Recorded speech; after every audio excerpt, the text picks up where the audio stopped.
नमस्कार।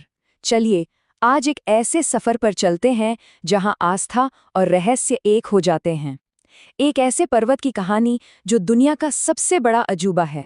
ये एक ऐसा सवाल है जो सदियों से बड़े बड़े खोजकर्ताओं, पर्वतारोहियों और हाँ, हम जैसे श्रद्धालुओं को भी अपनी तरफ खींचता रहा है।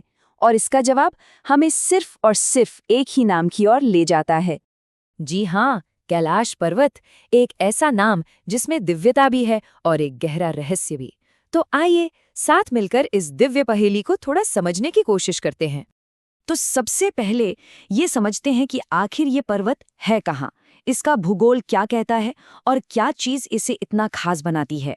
ये पर्वत तिब्बत के बहुत ही ऊंचे पठार पर मौजूद है। और जानते हैं, इसके बिल्कुल पास ही है पवित्र मानसरोवर झील, जो खुद भी एक बहुत बड़ा तीर्थस्थल है। ऊंचाई की बात करें तो ये है 6,638 मीटर। अब जरा सोचिए, दुनिया की सबसे ऊंची चोटी कौन सी है? माउंट एवरेस्ट, है ना?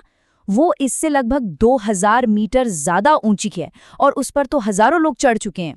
लेकिन कैलाश पर्वत आज तक अजेय है, कोई नहीं चढ़ पाया। ऐसा क्यों? इसका जवाब हमें भूगोल में नहीं बल्कि हमारी आस्था में मिलता है। और यही आस्था हमें इसके सबसे बड़े, सबसे पवित्र परिचय तक ले जाती है कि ये महादेव का घर है। करोड़ों करोड़ों लोगों का ये अटूट विश्वास है, ये उनकी आस्था का केंद्र है कि कैलाश ही वो जगह है जहां से भगवान शिव पूरी सृष्टि को चलाते हैं। तो ये सिर्फ एक पहाड़ नहीं है, समझिए कि ये कॉस्मिक एनर्जी का सेंटर है। ऐसा कहा जाता है कि जब महादेव यहाँ ध्यान में लीन होते हैं ना, तो पूरे ब्रह्मांड का संतुलन बना रहता है। कितनी बड़ी बात है ये। और अब आते हैं उस सबसे बड़े सवाल पर, उस रहस्य पर, कि आखिर ऐसा क्या है कि इतनी कोशिशों के बाद भी आज तक कोई भी कैलाश के शिखर को छू नहीं पाया। इसकी वजह है आस्था और भूगोल दोनों में ही छिपी हुई है। सबसे पहली और सबसे बड़ी वजह है इसकी गहरी धार्मिक पवित्रता। भाई, ये भगवान का घर है और इस पर चढ़ना उनका अनादर माना जाता है। इसी आस्था का सम्मान करते हुए सरकारें भी इस पर चढ़ने की इजाजत नहीं देती। और फिर आती हैं भौगोलिक चुनौतियां। इसकी चट्टानें लगभग सीधी खड़ी हैं और यहाँ का मौसम, अरे वो तो पलक झपकते ही इतना खतरनाक हो जाता है कि कोई सोच भी नहीं सकता। इन सब ने मिलकर इसे सचमुच अजेय बना दिया है।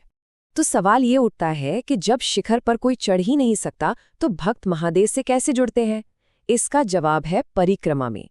और जानते हैं, इस परिक्रमा को तो शिखर पर चढ़ने से भी ज्यादा बड़ा और पवित्र काम माना जाता है।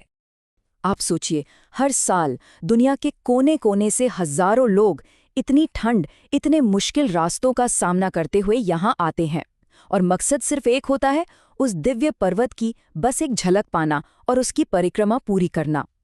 सच कहूँ तो ये आस्था का एक ऐसा नज़ारा होता है ना, जिसे शब्दों में बयां करना मुश्किल है। और ये परिक्रमा कोई आसान सफर नहीं है, बिल्कुल भी नहीं। ऊंचे ऊंचे पहाड़ों के बीच लगभग 52 किलोमीटर का बहुत ही कठिन पैदल रास्ता है ये, जिसे लोग अपनी पूरी श्रद्धा और हिम्मत से पूरा करते हैं। लेकिन इतनी कठिनाई क्यों उठाते हैं लोग? इसके पीछे का मकसद है आध्यात्मिक शुद्धि। एक गहरा विश्वास है कि कैलाश की एक परिक्रमा करने से जीवन भर के सारे पाप धुल जाते हैं और इंसान को जन्म मरण के बंधन से मुक्ति मिल जाती है, जिसे हम मोक्ष कहते हैं। तो कैलाश पर्वत एक तरह से विज्ञान और आस्था जहां मिलते हैं ना, उस सीमा पर खड़ा एक बड़ा सा सवाल है। यह हमें सोचने पर मजबूर कर देता है कि क्या कुछ रहस्य हमेशा रहस्य ही बने रहने के लिए होते हैं? शायद कुछ जगह ऐसी होती हैं जहां हमारा तर्क खत्म हो जाता है और बस श्रद्धा ही बचती है। कैलाश पर्वत हमें यही याद दिलाता है कि कुछ रहस्य शायद कभी नहीं सुलझेंगे और वो आस्था और श्रद्धा का सबसे बड़ा प्रतीक बनकर हमेशा ऐसे ही खड़े रहेंगे। ओम नमः शिवाय।